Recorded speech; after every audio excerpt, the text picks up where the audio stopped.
Well, good evening, everyone. Thank you so much for joining for the very first premiere episode of Quench. I am so excited to be here with you all and excited to already see and hear everybody coming up in the chat. This has been a long time in coming. I think some of you have probably even seen way back in the day my TV show on the Food Network. It was called Quench. I did it with a guy named Steven Olson, who a lot of you know, aka Wine Geek, became a spirits guru as well. And I love that title. And when I decided to come back and try this on my own, I thought, what a great title, because we all want to quench our thirst for knowledge and connection. So first of all, a toast to all of you for just joining, and I want you to know that this is what we call in the hospitality industry and the trade industry a friends and family episode. And what that means is that we're working out the kinks. And so you are friends and family. That's why you're here. I'll be keeping my eye on the chat and seeing how it goes. You know, if we have any little glitches, I just need you to know that I am running the sound, the cameras, and all the camera switching, and so it should be fun, but we'll see. So first of all, toast to all of you. We'll talk about what's in our glasses in a minute, and I'd love to hear from you guys in the chat what you're drinking. But why now? It's really, really a special time of year, more so because of a wonderful brainchild from someone that we all know and love very much, Karen Macneil, the author of the Wine Bible. As you know, it is now in the third edition. The woman never sleeps. She's truly the hardest working, one of the most talented. There's a couple of other people that I admire a lot too, like Jancis Robinson and Kevin Zraly, but I know she would consider that to be great company. But this is her latest edition. It's spectacular. She signed it for me, which is so cool. But she's a fellow Napa Valley wine woman. We're going to be talking about Napa Valley today. So she had a few minutes, though, to come on and tell us about her brainchild, which is Come Over October. And so I'm going to see if I can bring her up. And looks like you have muted yourself, Karen, but you can unmute at any point. And because I don't think I can do it on this end.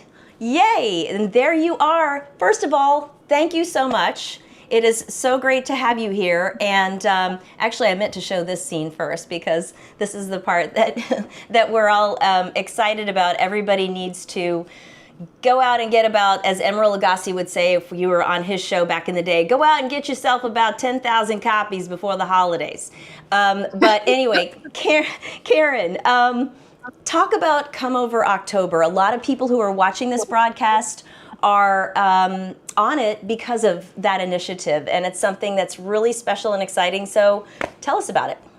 I will, but Andrea, first, congratulations. A toast to you. I'm so happy that Quench is launching. You are so good as an educator, as a really talented wine person, as a talented chef. You're the best. And so we all treasure you, and we wish you much success with Quench. Thank you. Likewise. It will come together because of all of us. You know, it's a wine community, and that's why it works. So thank you very much for that. But Come Over October, talk to us about that. Yeah. So Come Over October, we launched about 3 months ago. And as of a couple of days ago, we've reached 1.7 billion people with the very simple and I think true message that wine is the beverage that causes us to come together. It has always been the beverage that brings people together. It's a communal beverage. You know, we all know that that experience of maybe sitting in a restaurant somewhere and there's a stranger beside you and you start talking and you share some wine, and now that person has become a friend. Totally. You know, I think of all of the friends that I have, like you, who I know through wine. And so during this month, Come Over October, it's being celebrated across the country, actually right now across the world. We're asking people to do the very simple and natural thing of just get some wine and invite a friend, a colleague, a neighbor, a family member to simply come over and share some wine. It's perfect. I mean, there's tailgate season. It's, you know, you can get your yoga tribe together. You can get your, you know, runners group, your block party. There's so many ways to do it. And we kind of got to practice ahead of the holiday season. I just wanted people to be able to see where they can get some information about it. This is the website, Come Over October. And it's a place where people can go and get tips, for example, on entertaining, on just all of the things that ways that they can engage. Also, the entities that are supporting it. I think Total Wine, if I'm right, is one of the partners. So to make it easy to buy the wines, there's so many great resources on that, and I think people should check out the website. So it's comeover.october. What? Comeoveroctober.com. Yeah, and you know, it's, I think in the spirit of togetherness, it's, you know, you don't have to buy an expensive wine. You don't have to throw a big dinner party or a party at all. Just sharing wine brings us together. And one of the most important aspects to me is, you know, I'm sure if I asked you what was some of the most pivotal wines ever in your life, I bet you remember the people you were with when you had that wine. And and that's there is no other beverage in the world that does that. That's so true. And I think it's also you remember a lot of times like the people who introduced it to you the first time or a new one. So hopefully we'll get some of that tonight, just getting people introducing each other to something, whatever bottle they brought over, or we're going to be tasting some really great wines this evening with a couple of other special guests. And I'm hoping in the future that you and I can do some more of these together, maybe live, when you're not actually busy with the Come Over October initiative, which has been incredible. I know you guys were in Times Square on the Jumbotron, and I mean, like, that's the big time, you know. So it's good stuff. I think it was the naked cowboy in Times Square that completely changed my reputation, but okay. It caught my eye, I will say. But, you know, if you've been to New York City and you've seen the naked cowboy, it's one of those things that you have to do, the Statue of Liberty and the naked cowboy, for all kinds of different reasons. But Karen, what's in your glass before we go? What's in your glass today? Yes, I'm drinking an absolutely delicious Napa Cabernet from Turnbull.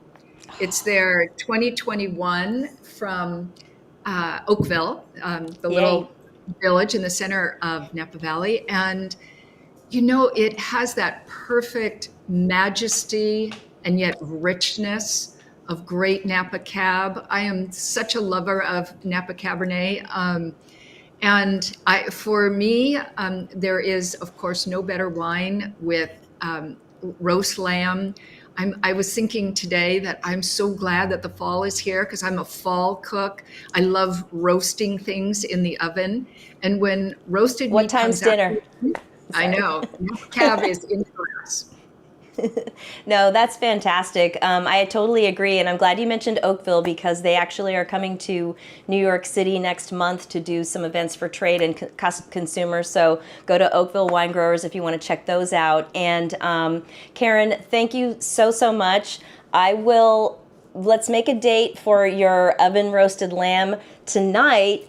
For those of you who are just joining, this is Karen Macneil, author of The Wine Bible, and really the creator, and I'm just going to say the muse of Come Over October, which is something that we all need desperately right now. We need to come together, and I will bring you what I'm demonstrating tonight, which is my favorite pairing for Napa Valley Cabernet that is vegetarian. So if you're just joining us, now you're going to be on the edge of your seat until you find out what that is. But love you girls so much. Thank you so much for joining us. And thank you for Come Over October. We'll see you soon. Cheers. Cheers to Quench. Cheers to you, Andrea. Thank you. All right, you guys. So today is the premiere episode of Quench. It's every episode. It's going to be monthly to start. If you want more, let me know. But every segment will have a taste along. It will have a food pairing element because that's of course important. We're always going to have special guests. We're always going to talk about sustainability, and we're always going to meet people who are really, I say meet the masters, but that doesn't mean they necessarily have a credential, but they're really at the top of their game doing things in a way that we admire. So today's episode, though, I live in Napa Valley. I've lived here for 20 years, and it's such a magical place. I still wake up every day and say, pinch me, because it's really special, and as much as anything for the people. So we're going to meet some great Napa Valley people, both in person and through their wines tonight, talking about a very important foundational concept within wine, which is called the Big Six grapes. I'll explain what I mean by that in a second, but it's basically like please and thank you, chocolate and vanilla, chicken and beef. It's the anchor tenants in the wine mall, and you'll understand what I mean when I explain that a little bit more.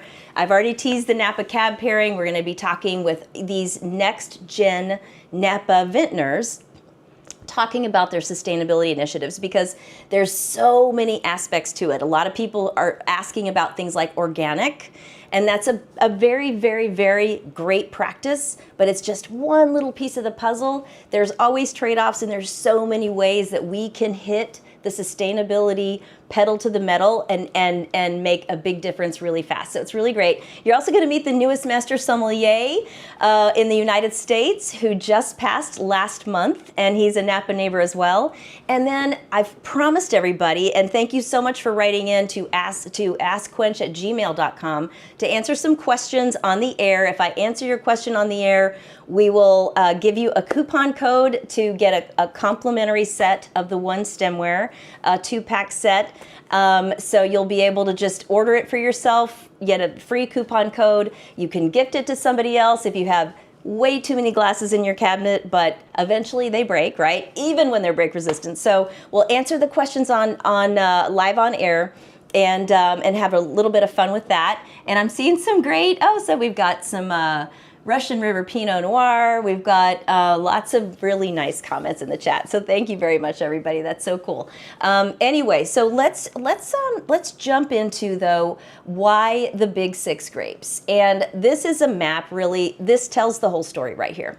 These are the grapes that are the classic signature grapes of France's key classical wine regions. Now, France, of course, is one of the greatest wine countries in the world, and it's really kind of, I think, we consider it our HQ for where the idea of wine from a place started, the notion of terroir. So the Big Six grapes are the 3 whites, 3+ reds, that will give you a really good reference point for, first of all, the classic regions of France, but they're also grapes that have traveled far and wide. But let's just, looking at the map, you see Riesling. Yes, we associate it with Germany, and they're bordering each other. They're culturally blended along with Austria, so all 3 can claim Riesling as their classic grape. But Alsace, and that's how it's pronounced, I've been told, Alsace is our Riesling HQ. And then we go to the next grape in the lineup, Sauvignon Blanc, which is so popular now, people call it SB. I mean, everyone knows Sauvignon Blanc, which is cool. It is one of our best kept secrets in Napa, I think. And you'll see in the center of the country, the Loire Valley, but you'll also see in the southwest, the Bordeaux region are both signature areas for the Sauvignon Blanc grape. Of course, we go to the #1 white wine in the world, Chardonnay, in the Burgundy region of France. Then when we switch to reds, we're still in Burgundy with the Pinot Noir grape, the star of the silver screen from the Sideways days. Then we move on to Cabernet Sauvignon, and I always put that together with its blending partner Merlot, back down in the southwest of France for the Bordeaux region, and finally over to the Rhone for Syrah, or what, as the Australians say, Shiraz. So we are going to be just talking about those. We're going to taste through the 3 whites, then we're going to taste through the 3 reds with my very first special guest. But let's talk about the wines that we'll be tasting while he's getting mic'd up and into position. We are tasting the Trefethen Riesling from the Oak Knoll district of Napa Valley, the Trois Noirs Sauvignon Blanc, and we're tasting the let me show you these bottles, actually. Yep, we got that. The Trois Noirs Sauvignon Blanc, the Gurgich Hills Estate Chardonnay, Ceja Pinot Noir from the Napa Valley portion of the Carneros region, and then Frog's Leap Cabernet Sauvignon from Rutherford. And our last one is not a next-gen winemaker per se, but it's kind of the next-gen of Napa Valley because it's a Syrah from the Coombsville region, which is our most recent AVA. Now, we don't have too much time to talk about the details of AVAs and things like that, but these are the people behind those next-gen wines. So you've got in your top left of your screen, Lorenzo and Haley Trefethen. And I did my first next-gen event with Haley and her mom, their mom, Janet, 10 years ago. So this handoff is smooth as silk. It's been going, everybody's like, they're on it. I have to just say that my first ever wine dinner that I hosted when I was finally the wine director was with Janet Trefethen, and she so made it easy for me, which was good. Then we've got, for Sauvignon Blanc, you see in the middle of your screen, Jamie Araujo, and that's a very famous wine, Napa Valley wine name as well, but she started her own brand, Trois Noirs, 3 nuts in French, to really kind of pursue a path forward for Napa Valley with an approach that is like a lot of the wineries here, looks at everything full big picture, not just what's in the glass and what's in the vineyard, but full big picture. We'll talk more about that. When we get to Chardonnay, in the bottom left of your screen, you see the Mike Gurgich, the maker of the famous Chateau Montelena 1976 Paris Tasting Chardonnay winner. But we've also got Ivo Jeremaz, his nephew, who he brought over from the home country of Croatia, and his daughter Violet, who are just blasting forward with really, really incredible farming initiatives that we're real proud of. Dalia Ceja, a Latina businesswoman leader and 3rd generation of her family's winemaking dream in the Carneros of Napa Valley. And finally, you see, I'm going to call them the Williams boys from Frog's Leap Winery, and I'll tell you more about them when we get there. But first, let me welcome, finally, Lorenzo Trefethen. Why, thank you. Whoa, it's so great to have you here. It's a real treat to be. I didn't know that the Trefethens have been so many firsts. Let's make sure, I'd love everybody to just speak into the chat, and let me make sure that you're hearing his microphone, because I'm not necessarily... Test. Let's see what, let me make sure. Let me make sure we're not muted. We're recording, we should be good. Can you guys hear Lorenzo? Pop into the chat and let me make sure you are, because if you're not, I can just do it interview style like this, and I can be like Howard Cosell or something like that. All right, so we'll figure that out. But anyway, so Lorenzo... Looks like we're all good. It looks like we're all good. Do we get... We're working out the kinks. Okay, we're working out the kinks. And these kinks have got them. Okay, all right. I hear that they are hearing you, so that is great. Thank you so much for being online and checking it out. All right, good. So let's start with the Big 6 white grapes. Yeah. And we're going to get started tasting them. We're tasting in body order Riesling, Sauvignon Blanc, and Chardonnay.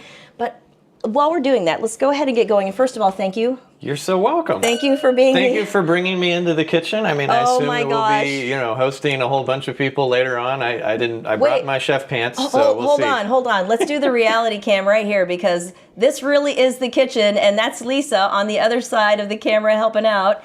And that's why we flip it back really fast, because it's a little messy over there, a couple stacks of laundry.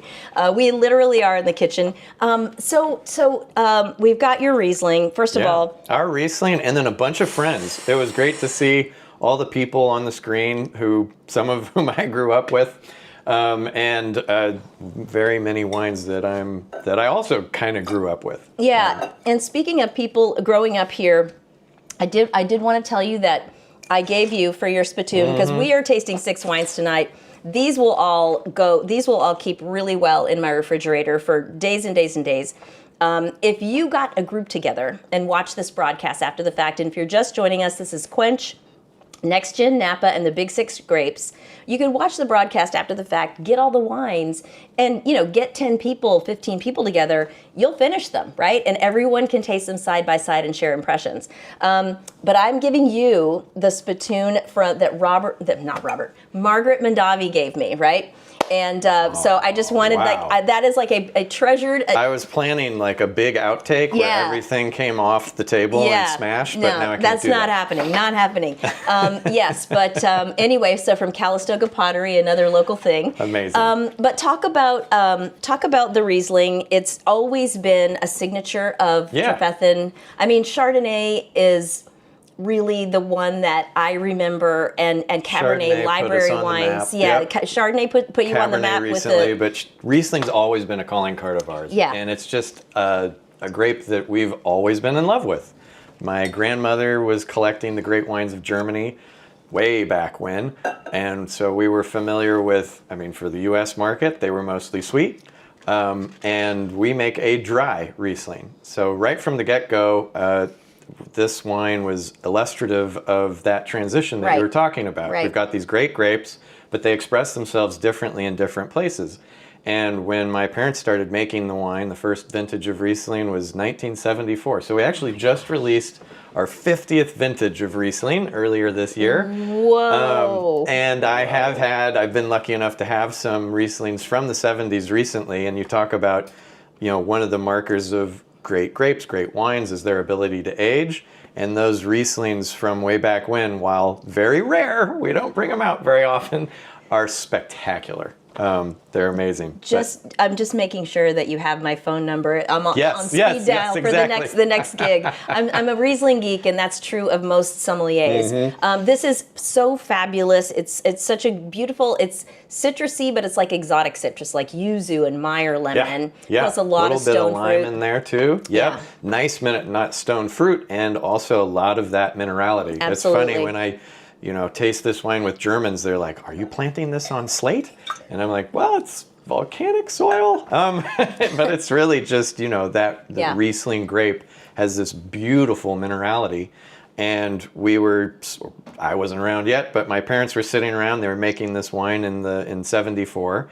And right from the get-go, they recognized that, we've got grapes in California, not in Germany. They're expressing themselves a little bit differently. Right. And from the very get-go, we made a dry Riesling. I think of all the wines that we make, and we make everything from our estate in the Oak Knoll district, this wine has changed the least, actually. Really? And partially that's because we don't do a lot to it. Our winemaker jokes that if you want to taste our terroir, taste the Riesling, because we literally don't have it in the winery for more than a few months. Hands off, right? Just let the grape and the soil talk. So it really is like a window into the climate, the soil, and also the decisions that we're making. Right. I mean, I'm glad we led with that slide of people, and it was an honor to follow Karen. I love Karen, and the Come Over October ideation. It's definitely something, it's,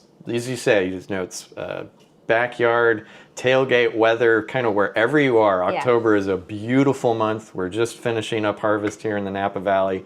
The whole valley is smelling wonderful, turning colors. It's beautiful. And it's a great time to get together with friends. So cheers to Come Over October. Fabulous. But yeah, this wine, as you were saying, nice, light, crisp, very sort of linear, refreshing style of Riesling. And with beautiful, of course, acidity. That's one of the things that Riesling, whether it's sweet, whether it's dry, it has to have beautiful, bright acidity. Right. And that's what allows the wine to be such a phenomenal food wine. This is one of the wines we always have on the table during Thanksgiving because it goes with literally everything. Homework assignment. There you go.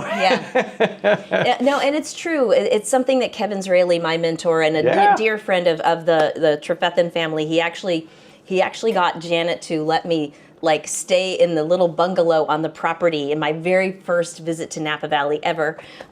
She didn't know me. I wasn't ever anywhere close to being a wine director yet. And he said, "You got to help this girl out." And she did. But I grew up making a nuisance out of myself on his drum set that he left in our basement. Oh, I believe that. He did tell me about that. Oh my gosh. Okay, and you guys are still talking. So I want to talk Next Gen. Let's move to the Sauvignon Blanc and just taste it. We'll talk about the wine in a second. But when it comes to what I'm seeing so much with Next Gen, and I've been seeing it, as I said, with your family for at least 10 years, but generally, is that there's this forward-looking element, and especially a focus on sustainability, pillars and elements that are beyond the traditional.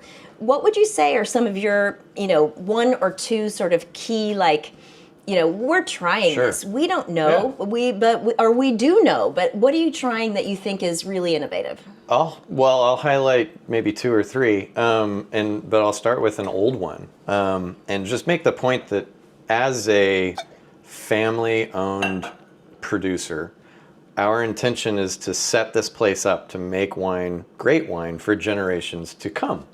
And so I don't think the word sustainability even existed in '68 when my grandfather set up the property, but we were sustainable right from the get-go. And that meant doing things like capturing and recycling our water. So as soon as we started making wine, we had a central drain, and all that water gets collected, gets digested microbially on the property. Wow. And we've got a circular loop. And that's just kind of the way we always have done things. Recently, it's kind of gotten some attention as a groundbreaking practice, and we were like, really? That just sort of made sense. Kind of what we do. And that really sort of guides us in what we do today. And we do a lot of the things that you might expect with no herbicides, solar power for the winery and the vineyard. We've got some of the first electric tractors riding around. But I think two of the more innovative things that we're doing, and that I'm quite proud of, on the one hand, the forward thinking, and then on the other hand, really just applying the value of sustainability really throughout the organization. The first one is we've actually started to capture CO2 from our fermentations. Wow. And I did read about that. That's cool. Yeah. There was a nice feature in the Wine Spectator a couple years ago, and we,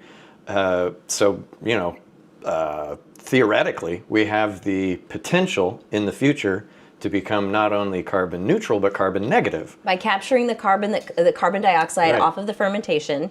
And then what do they? And the vines are capturing carbon dioxide. The all vines day, and the cover crop all day long, all year long. Right. That is. I read an interesting statistic in a book from a master of wine that said that up until the point of packaging, wine is carbon neutral because the plants and the cover crop suck in so much carbon. So it's a really wonderful perennial plant that does a lot for the environment. Yeah. But then, so you capture it and then basically... part of the packaging, let's not forget, is also carbon negative, actually, if you're using real cork. Right, absolutely. And the problem is the glass bottle, but we'll figure that out. That's a technological thing. We are figuring that out fast. And part of it is just lightening it up. We'll talk about that more in a bit. But so we're moving on to the Sauvignon Blanc. But I just wanted to say that when you're capturing the carbon, then you're basically compressing it and essentially allowing it to be used in soda in a beer company that wants to. Yeah, the beer industry likes our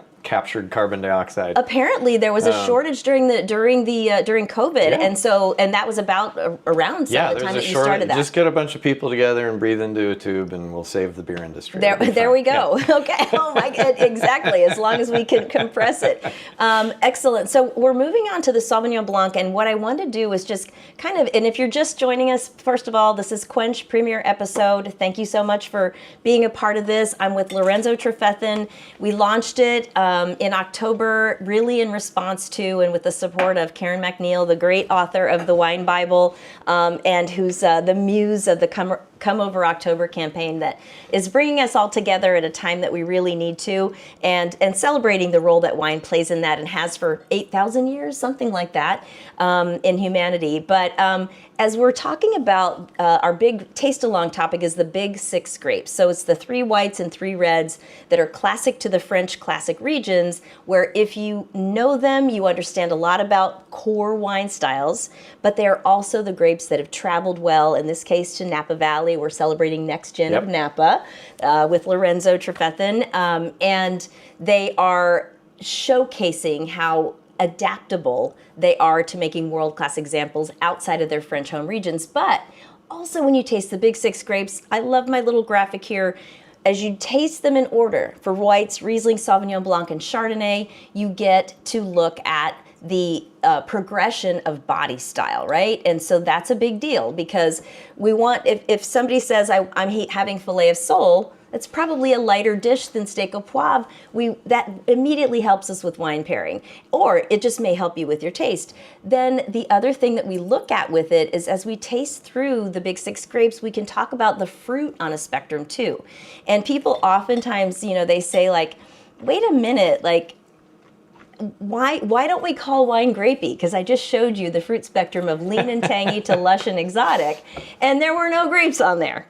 But the reason it's not grapey is because it's fermented. And once we ferment it, that changes everything. Well, and this is the magic of wine, right? Yes. You can make wine out of lots of different fruits, but if you make strawberry wine, it tastes like strawberries. If you make pineapple wine, it tastes like pineapples. There's something about the fermentation of the wine grape that creates this unbelievable chemistry. Yeah.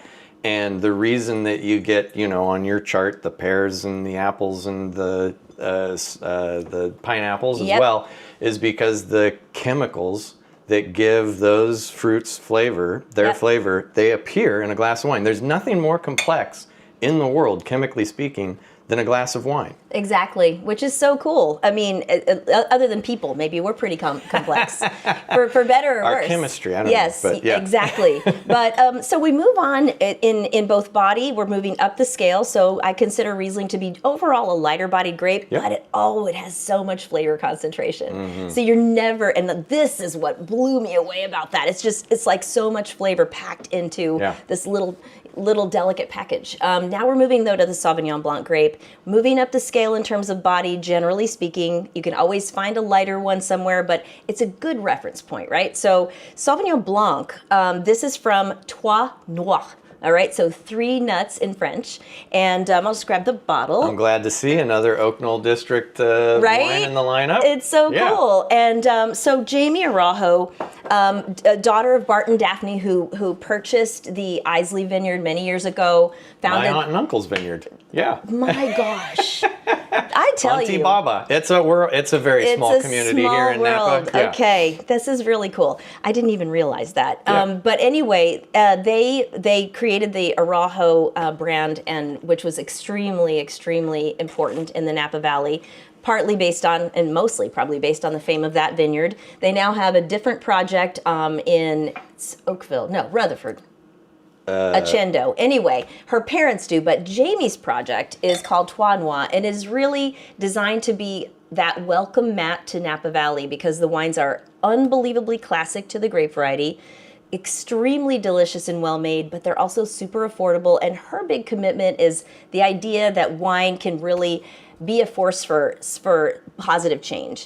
And so one of the things that they've done in terms of the sustainability element is they have become a certified B Corporation, and one of the few wineries that do that. And the big elements with that are continuous improvement and looking at your company whole full picture. Frankly, most of the great wineries in the Napa Valley do, because what people realize is if you take care of your people and you take care of your community, you take care of your future. Yeah, and I mean, the great thing about that term that we sort of started on just recently, sustainability, is that it really is about progress and learning. What we thought was sustainable 20 years ago might not be so sustainable today. We're always learning about sort of what's next, adapting our practices, and a big part of the third-party certifications actually that we go through are about, all right, what have you done to improve this year? And one of the things that I wanted to highlight, you were talking about people, is I think one of the more interesting things that we've done at Trefethen is we've set up a sustainable labor force. And so we're at the end of harvest right now. We're finishing up this week. And everyone who has picked every single grape at Trefethen is a full-time, fully benefited employee of the company.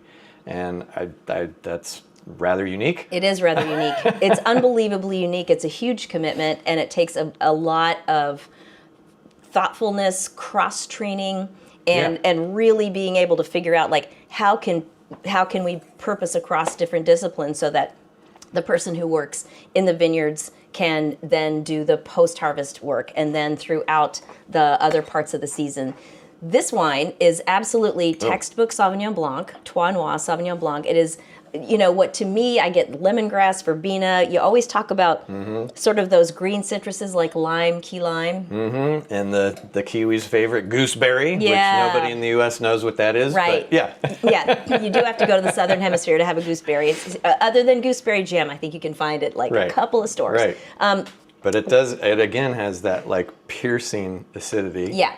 A little bit, as you say, more body. Is she doing any like stem contact? Do you know? I don't know. All right. All right. Jamie's, we're going to have to check Question in. for Jamie. Yeah, absolutely. Yeah. So let's move on to the Chardonnay. Oh, yes. And this is Gurgitch Hills Estate. And the really interesting thing about this is that, you said it about the Riesling, and it's very true, and it's always been true about the Trefethen Chardonnay as well, which won a very important wine Olympics in the 1970s. Basically put the winery on the map and California Chardonnay on the map more broadly. This is made by Ivo Jeremaz, and he's his cousin Violet Gurgitch, daughter of Mike Gurgitch, who, as we said before, if you're just joining, this is the premiere episode of Quench, and we're talking about Next Gen Napa, and we're talking about the Big Six grapes. But he made the famous Chateau Montelena Chardonnay that won the 1976 Paris tasting, and always they've been Chardonnay specialists. And what I love about this wine and also the Trefethen is that these are Chardonnays that age 10, 15, 20 years easy. And if you buy them on release and cellar them, they're really affordable. Like that is, you can't say that about that many wines. Stunning deals, really. Yeah. We also released our 50th vintage of Chardonnay this year, and we had a small tasting for some lucky people. You'll be on the quick dial next time. We started with our 1974 Chardonnay. Wow. And open a California Chardonnay. I'm so sorry. I just need to tell yeah. you, your mother gave me a Magnum of 74 Chardonnay about 4 years ago, and I still have it. Good. So I feel very. Now you have to call me over. I do. I am more special than you thought. But really, really delicious. But let's talk about the Gurgitch Chardonnay. Well, it's so good. It's so classic, and it's I think like Trefethen and many others these days. It's away from the really sort of heavy, buttery style, still beautiful harmony and richness and intensity from some barrel contact, but much more dialed back on all of that. And I think that's a sign of the times, but also you guys have never been that way. I don't think this wine's ever been that way. No, the wines it's interesting sort of historical footnote that the wines that put the Chardonnays specifically, that put California on the map, they were all vineyard-driven Chardonnays. Right. They were really about the Chardonnay grape. They were not about the winemaking. And in the 80s, as people started to develop wineries without necessarily vineyards attached to them, they found that there was this other style of Chardonnay that they could really influence with winemaking. And so they sort of created their signature style in the cellar. But I think we're seeing, the pendulum goes like this from time to time. Yes. And we're certainly seeing a return to what I would call the classic sort of examples of California Chardonnay, including Gurgitch and Trefethen and Montelena, just a few of the great ones. And I can't tell you how many times I've poured people a glass of our Chardonnay who say they hate Chardonnay. Right. And they're like, I thought I hated Chardonnay. And I'm like, you've never had Chardonnay before. Here we go. You've only had an oak barrel. Exactly. So this is really, again, not only leaning into the classic grape, which we're talking about with the 6 big grape varieties, but also leaning into the place in which it's coming from. This it's got that purity of fruit, but it's not from Burgundy, is it? Right. No, it's not. It definitely has the kiss of California. And I will just say about this sort of next gen approach, which has been supported from the top down. We did lose Mike Gurgitch in December, but I saw him on his 100th birthday in April of last year. And I'm just saying, there must be something. I would say something in the wine as opposed to the water. I'll say it. Exactly. And he was smiling and happy and singing, and we all lower. So it's a really great thing. Their big focus, which is, it's very similar to what you talked about. They've got a regenerative organic certification, which is really about building back soil health. Because soil health it's like the gut microbiome. If the soil is healthy, the plants are healthy. If the gut is balanced, you feel better, right? It's very similar.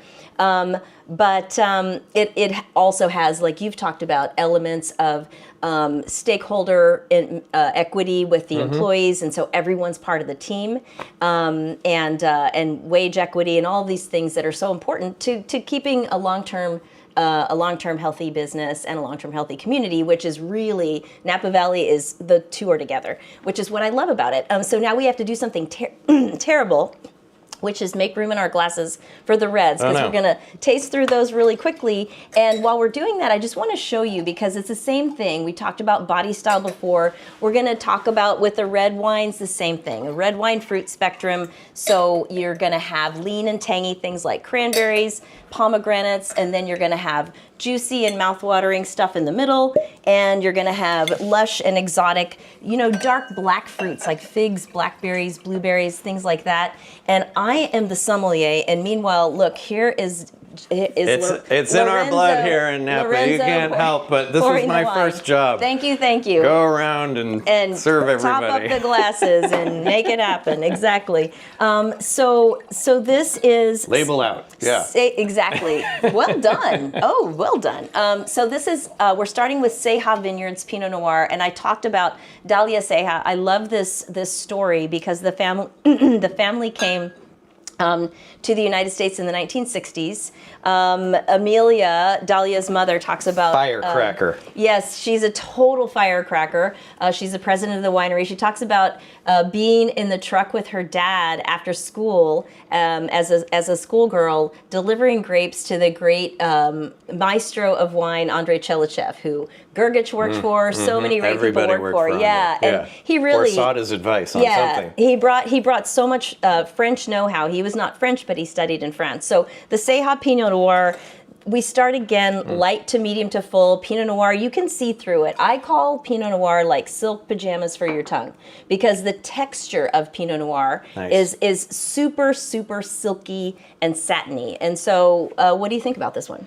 Well, I grew up with one of the Cejas. Dalia's brother, Ariel, was one of my best friends in middle school, actually. Oh, man, I love it. I spent a lot of time at the Ceja property, jumping on trampolines and getting into trouble. And probably eating a lot, because they're so known for putting... It's delicious. Putting great Napa Valley wine with traditional Mexican cuisine. And it's a real wonderful example of how the American culture can blend so many great things, and I think actually classical Europeans love it. Yeah, like they love now that we're having this stuff with tacos. 100%, and this is silk pajamas with a bit of a bite, right? Yeah, it's got a nice kick to it at the end. They've definitely got some herbaceousness in the wine that's coming out, and maybe some stems, like you said. Maybe now we're getting geeky there. Yeah. Oh, Jessica loves Ceja Pinot Noir, and boy, we have so many comments in the chat that I would love to speak to, but we're going to answer questions later.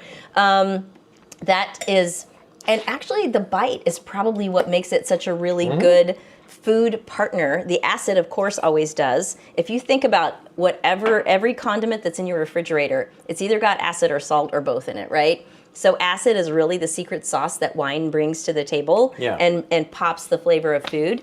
But I think that little bit of bite you said probably really stands up to a little bit of chili, a little bit of earthy beans and things like that. It's a food wine for sure. Yeah. And I know that Amelia and I both consider that a great compliment. It is 100% a great compliment. So let's move on now to Cabernet Sauvignon. And I already showed you the red wine fruit spectrum. Cabernet Sauvignon, we showed you the France map, is the classic grape of the Bordeaux region of France. It is certainly a signature, though, of the Napa Valley, no doubt about it. And it is such a calling card for us, and really one of the wines, along with the Chardonnay, that put us on the map. This is Frog's Leap in Rutherford. Yeah. And I just have to show you, when I went to pick up this wine, they're kind of having some fun over there. When I went to pick up this wine, look, remember the Yogi Berra if you've come to a fork in the road, take it, one of those truisms. Okay, you get to the fork in the road and you turn to the right for play to go to the tasting room parking lot. You turn to the left for work. Who's ever gonna like not have that moment of it going to work to go, I don't want to do this. But then look at this. I am literally standing full height. I'm not very tall, but I'm standing next to their compost pile. And I just wanted to show you that because this is really an aspect of Rory Williams and John, obviously his dad, their commitment to soil health and maniacal, really water savings is a big thing for them. And so that compost pile that was taller than me, as you saw, was also, I think, about a football field long and easily the width of my house, which is not that big, but it's a house. And that's all going back into the vineyard to bring organic matter back to the vineyard, which diminishes the need to use water, which is a very precious resource that we waste more than we should. And they dry farm. They don't irrigate. So one of the first to do that. They got a bunch of chickens too. So when you're over there, they will introduce you to the chickens. Do we get eggs?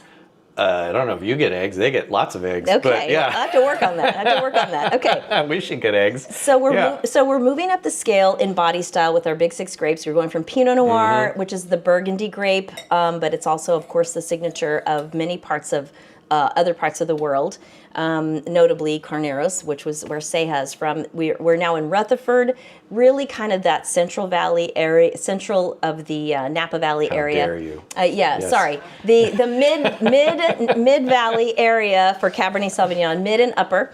But as you go to Cabernet Sauvignon from Napa, what's your signature stamp on this? Like, to me, there's something that I always get. I'm going to see what you say, though. Well, I love the sort of frog's leap approach to both life and wine. They have a lot of fun, and they're not afraid to be different. So certainly, this has all that like intensity that you'd expect from a dry farmed Rutherford Cabernet, but my God, is it spicy? Yeah, it's and deliciously so. Yes. And again, this is a great food wine, but it's got that that dusty character which you get a lot from Rutherford. But because of when they're picking, because of their sort of approach to winemaking, they pick earlier than a lot of other people. They're really preserving those Sauvignon aspects of Cabernet Sauvignon. Which is, certainly near and dear to Trefethen as well. Well, for me, 100%. It's very comparable stylistically, and for me, there's this like cedar thing, cedar, like a cigar box. Yeah, really, really nice. And then you get, instead of silk pajamas for your tongue, this is kind of like the spa robe where you've got more nap, but it's plush. It's lush, so you get more texture, depth to the tannin, but it's still really cushy and cozy. Were you on television or something? I should do this for a living. Yeah. So should you. So then lastly, I wanted to bring in Syrah. We don't have a lot of Syrah in the Napa Valley, but we're talking about the Big Six grapes. And if you're just joining us, thank you so much. This is the premiere episode of Quench. It will be recorded and available on the channel if you want to subscribe to it. And you'll see upcoming episodes. We're going to do this about monthly, but you'll be able to see this, and you can buy the wines ahead of time. Get your friends together. Come over October, November, December, January, forever, and do this tasting yourselves, and everyone share impressions, stop, pause, fast forward through my stories. And but Syrah, I wanted to bring this into our Next Gen Napa episode because this is really our most recent AVA, American Viticultural Area, and I think it's historic, but yet it wasn't recognized as an AVA until recently. And so I just thought it would be cool to try this. It's Farella Syrah, and also a very historic property. And it's, when you think of Syrah and its historic home region of the Rhone Valley in France, typically super spicy. You talked about spice before, but this is a whole different area of spices. It's pepper, it's, almost like almost like Szechuan pepper, like some really interesting heady stuff, and then a little bit of a balsamic note. Really, really fun. On the finish, for sure, yeah. And I always, with Syrah, like, it's a great pairing for me with, like, goat cheese, because there's something a little, dare I say, goaty about it. Yeah. It's really good, yeah. Give him a sommelier pin. All right, that was a good I'll idea. take it, yeah. Wow. Didn't have to do any of the work, super. Maybe not the Master Sommelier. But I think you're right. There is what a lot of people say about Syrah, and I think you're making the parody of a gamey quality. Totally. Yeah. Gamey, exactly. barnyardy, and this has that in spades, which is like so good. So it's really, really fun for us to do. So I am we are taking questions at askquench@gmail.com. And because I want to know what people want to know, and I got this incredible question, and I wanted, before you go, because I know you have to go pick up your baby. I do. I wanted your input on it. This is a viewer question from Allie Walls, who works. She says we met a long time ago with a festival. She works in a suburban shop in Atlanta, and she passed her WSET level 3. So congratulations. That is insanely hard. She says, I know numerous challenges Napa winemakers are facing, from fires and climate change to market saturation, overpricing, not really what we're talking about here with these wines, which is a gift. It is, because it's an expensive business to be in. Decreasing interest among younger consumers. I'm going to come to that, but she says, from your perspective, what's the biggest challenge facing winemakers in Napa today, and how can they work to overcome it? I think you've said a lot around the sustainability piece that is upping resiliency when it comes to things like climate. You want me to take climate or direct question? The direct question. The direct, yeah. I think the biggest challenge that we're facing is really not unique to Napa Valley. It's the wine industry as a whole. And as the optionality has just exploded, not only amongst wine, but beer, your White Claws, your cannabis now, really sort of standing out. And I think both the sort of problem and beauty of wine is that no one company has come to dominate it. Yeah. And so no one company is able to go out and advertise for it. Right. But I think we, the wine community, need to really reassert the rightful place, the historical place of wine as this thing that's perfect for come over October.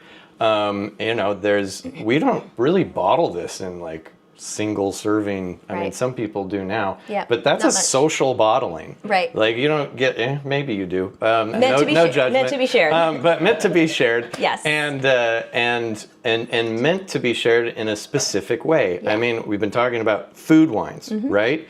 And these wines there's nothing that you are going to have. You're not going to call up your friends the following day and be like, that espresso martini. Do you remember that? That was so good with our sushi. No.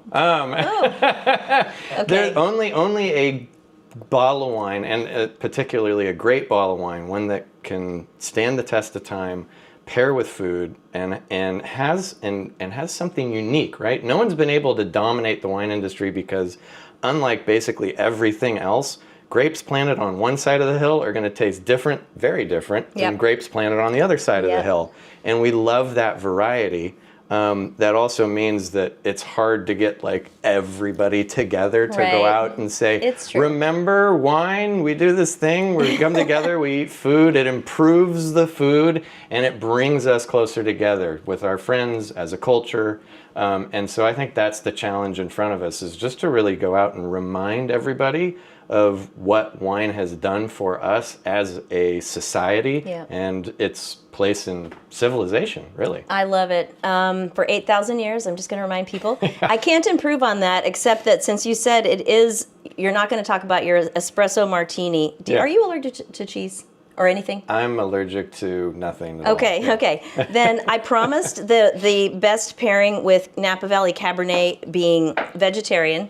So here you go. Is this That's an my arugula? That is my pesto. It is a straight normal basil pesto, and I just got this. I'm a fanatic about the New York Times cooking app. Try it with the cab. That's good. Promise you, you don't have to fire up the lamb, even though when Karen does, I will be there because she invited me, or I invited myself after she said she makes it. But it's killer, right? Okay, so the idea. It also like softens the wine and brings out all the fruit that was sort of, I mean, it was there in the foreground, but now it's really about it. So this is a really important pesto. And the reason I say that is that it doesn't have nuts. So if you have a nut allergy, that's a problem. I also the bread has nuts. So it does, but I would give somebody a non-nut bread. And if you had a gluten allergy, I would give you a gluten-free bread. But the point is that it doesn't need to be meat to go with a great Napa Valley Cabernet, and this is super flexible. Eggs, throw it on a crostini, like a baked potato, mix it all in. Everybody, eggs and pesto with Cabernet. That's Andrea's breakfast. Bingo! Exactly. But the point, and it's so easy, and right now at the last of the basil season, you can also freeze it. My neighbors have just told me I could go take every bit of their, the rest of their basil they want, because it's like tomatoes, they have a lot. And I'm very excited, so there'll be basil pesto all summer, but this is a Napa Valley pesto, and the reason I say that is it is made for wine. Classically, pesto is with Parmesan cheese. I use Manchego from Spain. It's much less salty and much less assertive, and it really allows the wine to shine and doesn't overtake and give you a bitterness. Much less garlic than the typical recipe. And then Jeff Mosher, the winery chef from Robert Mondavi Winery, gave me the secret. I made this hours ago. Lemon juice. Even the New York Times recipe doesn't have lemon juice in it. It keeps it green, but also, as we said about New York acid. Times, you can learn something too. Ruh-roh. We can. Look at that. I want another bite. That's yours. Really good. All right, so Lorenzo, I am going to say thank you so much for joining. Golly, I could not have hoped for more insights and excitement from you. We've got just a little bit more to the show. If you're just joining, this is Quench, Next Gen Napa, and very, very excited to have you all here. Just got one more little celebration, and then we will send you off. But thank you so much. Thank you. And stay tuned, folks. Cheers. It's going to be great. Oh, let's hope. I went back to the gamey one. Okay, so I will let you head off to he's going to pick up his daughter, which is great.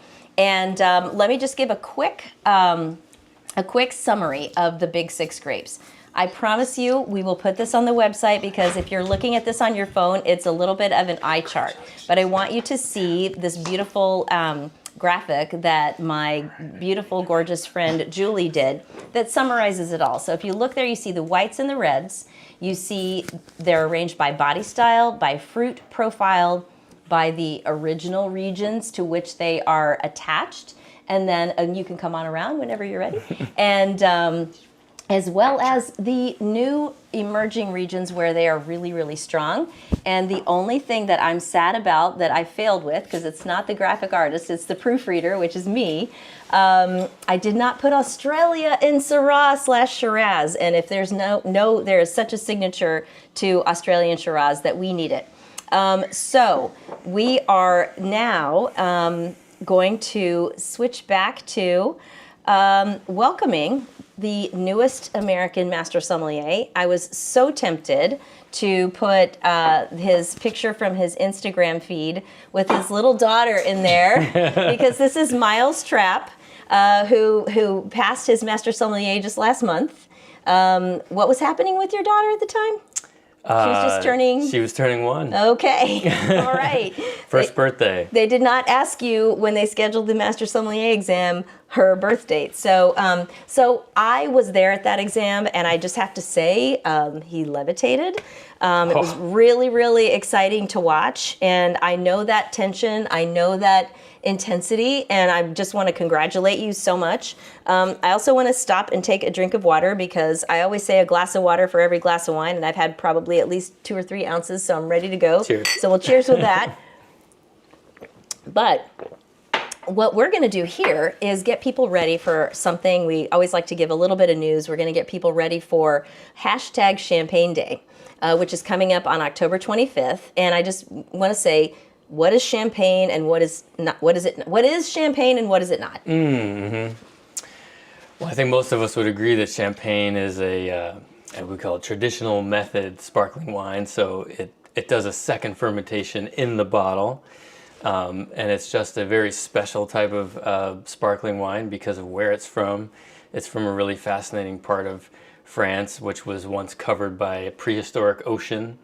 And the soils are very special, and they contain incredible moisture retention properties.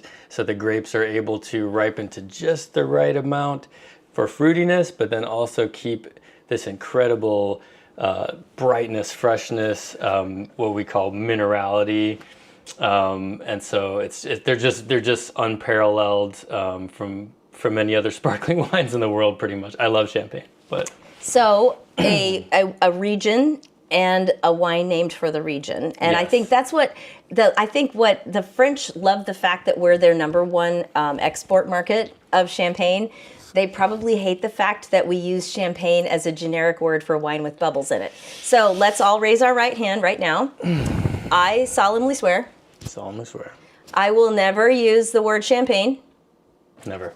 You repeat. I will never use the word champagne As a generic for bubbly wine. as a generic for bubbly wine. Okay, good job. So assuming all of you came along with me, now I still make the mistake sometimes. So don't feel bad if you do, but it is a place, and the wine from that place is the wine with the name. So one of the things that we always say, and it's so true, is that you're always the best at your wine knowledge and skills right after you took the MS exam. And since we're about to hit Champagne Day, we want to show you how to safely open a bottle of bubbly, specifically traditional method, which has a high degree of pressure in it. Like 90 PSI, I think? It's a lot. I think it's enough to fill a semi-truck tire. Okay. So that means that if you lose control of that cork, you got trouble. So we've got the bottle right back there. If you want to grab that, notice how I got him to do the job. And because we're talking Next Gen Napa, and because we're talking sustainability, even though we are showing you how to prepare for Champagne Day, drink the bubbly that you can get, that you want, but just enjoy it. We're doing actually Domaine Carnero's Le Rêve.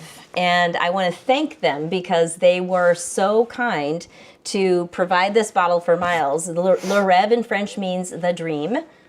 It's the dream, the champagne of dreams. And how the about sparkling wine of dreams? Pardon me. and how about the dream of the Master Sommelier? It's a dream come true. Yeah. It really is. You put a lot into it, and so you're not done. So he's going to show you how to open a bottle of champagne. Now, I haven't necessarily given him all the gear, but here's the towel that you needed. I saw what you did. The first thing, this is so important, is he wiped the condensation off. Whether you pulled it out of the refrigerator or out of the ice bucket, the biggest thing is you got to maintain your grip, right? So I'll let you take it from here. Perfect. So I think we can just use the foil tab on this bottle. I have a lot of experience working with Domaine Carnero's sparkling wines because I was the sommelier at Auberge du Soleil, and we served plenty of these wines, which are fabulous to start the meal with. So always maintaining control over the cork. Before you undo the cage. Once the cage is off, it's really important that you do that. And really, that's the number one rule for opening sparkling wine here. So I'll do this. I may even just use this Absolutely. serviette as well for a layer of extra protection. We call it serviette in Master Sommelier speak. Yeah. That's a kitchen towel. A kitchen towel, yeah. Whatever works. And then what are you doing right now? Okay, so now I'm just, I've got full control over the cork again. I've got one hand on the bottom of the bottle. I have it tilted about 45 degrees or so. This just seems to be like the best angle for leverage, and also just pointed away from anyone to make sure that no one gets hurt. See, I didn't have to hit the deck or anything. And now I'm just like slowly twisting and keeping the right amount of pressure, and hopefully I'll just get a nice little hiss. So I want to ask you though, the big thing that people, I didn't hear a thing. There we go. That was perfection. Okay. That is Master Sommelier, like 4 weeks on, and practice and practice and practice and practice. But actually, that's probably something you've been just really good at for a long time, because when you're serving in the restaurant, you have to do it a lot. And I have definitely seen chandeliers taken out by a flying cork. So the point is this, that pointed away from people, you said that's important. I think you also, and this is harder for me sometimes, but you're not pulling the cork out when you feel the pressure. Right. Talk about that.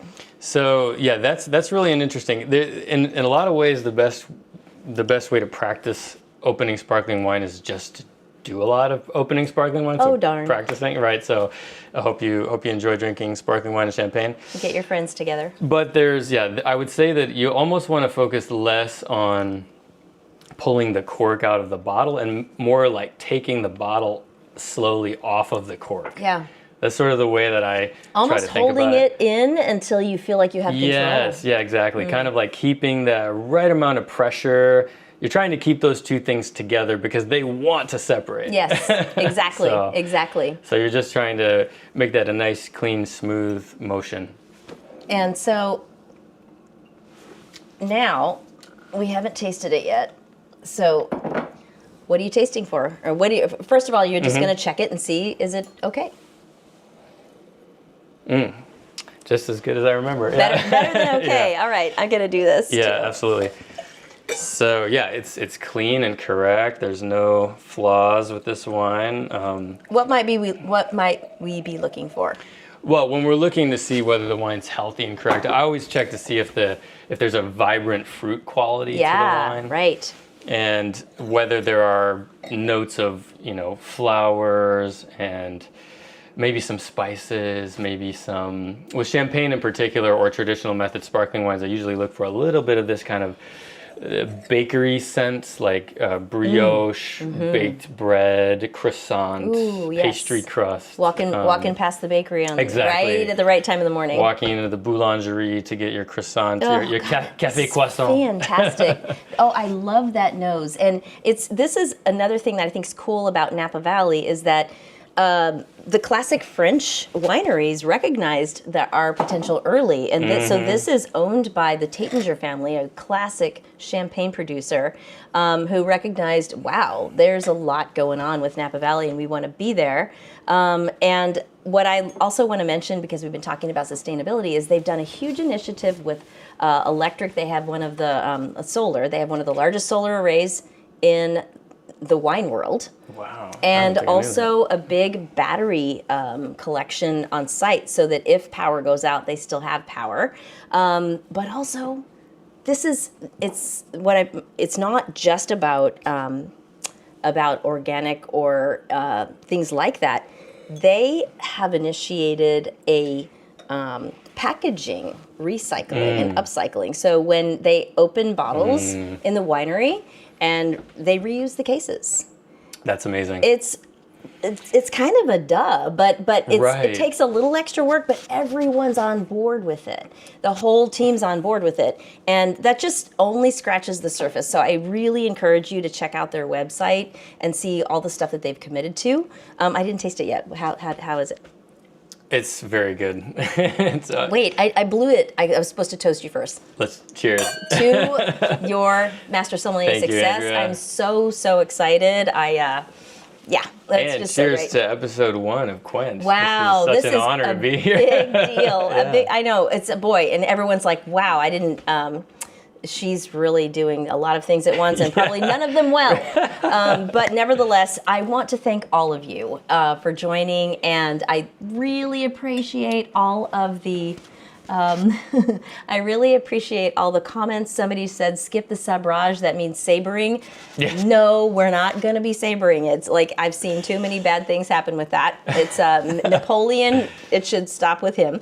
It's cool, but yeah, it's a little hard. So it's much better to learn to do it safely, and that way you don't lose the wine too, which is good. But thank you everyone for joining. Myles, I am so excited that you have been successful in passing the exam. It's so hard, and there were so many There's so many steps along the way. Family's a huge part of it. Everyone makes big sacrifices. It's like any big, pursuit. Very much so. Yeah. It's hard to talk about. It's still so surreal. Yeah. So. Well, look, check out his Instagram feed because you'll see the little girl that turned 1. Remy Cohen, the CEO of Domaine Carneros, sent an extra bottle over, so you'll take not this one home. You'll take a full one home. Remy's the best. She is the best. And you guys can toast to your success and to their commitment to sustainability. To come over October. To Quench. Karen Macneil, and all of you for joining. I feel so grateful that we managed to keep, a lot of you. We lost almost nobody during this broadcast, and I'm sure many more people see it in the replay. Thank you for sending in your questions. Keep sending them in, and I'll keep answering them on the air. Allie, I will be sending you a coupon code so you can order your glasses as you see fit. And just thank you again. Really excited. We love you guys like air. This is the customers. We call customers who buy wine, consumers, the depletions experts. Yes. And they are the most important people in the wine business. So with that, we say happy holidays. November 6th is the next episode. I meant to have a crawl line on the bottom of this and tell you that. November 6th, same time, 5:30. It will be Family and Friendsgiving. Send in your questions.